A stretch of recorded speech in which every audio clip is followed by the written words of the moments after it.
এই মেয়েটির কথা শুনুন, তারপরে কিছু বলি। সারা দেশে বাউলদেরকে মারতে পারেন, এই অধিকার আপনাকে কে দিয়েছে? আপনি কি আল্লাহ? আপনি কি আল্লাহর সমতুল্য যে আপনি আল্লাহর বিচারে যা বলে দিতেছেন যে পুরো বিষয়টাকে আল্লাহ বনাম আবুল সরকার এইরকম একটা ন্যারেটিভ দেওয়ার চেষ্টা করা হচ্ছে? কিন্তু এইখানে এই যে দুইটা পক্ষের কথা বলা হচ্ছে, আল্লাহ বনাম আবুল সরকার, এরকম কোনো পক্ষ কিন্তু এখানে তৈরি হয় না। আপনারা আবুল সরকারের পুরো ভিডিওটা দেখেন, একটা পালাগান কিংবা এই ধরনের যেই লোকাল যেই পুঁথিপাঠ, লোকাল যেই পালাগান, এই ধরনের জিনিসগুলো আসলে কি হয়? স্রষ্টার সাথে আপনি কনভারসেশন করেন, আপনি আল্লামা ইকবালের কবিতাগুলো পড়েন, আপনি ফয়েজ আহমেদের কবিতাগুলো পড়েন, আপনি কি দেখবেন?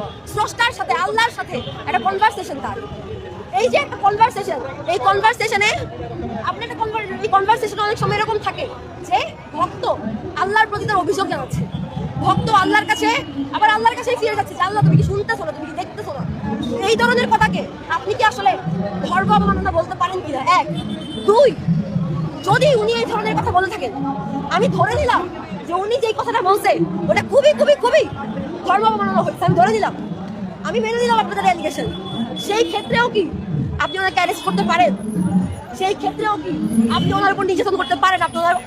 আপনি ওনার ভক্তদেরকে, ওনাকে, সারা দেশের বাউলদেরকে মারতে পারেন? এই অধিকার আপনাকে কে দিয়েছে? আপনি কি আল্লাহ? আপনি কি আল্লাহর সমতুল্য যে আপনি আল্লাহর বিচারে যা বলে দিতেছেন? মেয়েটি কি নাস্তিক নাকি? যেভাবে কথা বললো মনে তো হচ্ছে নাস্তিক।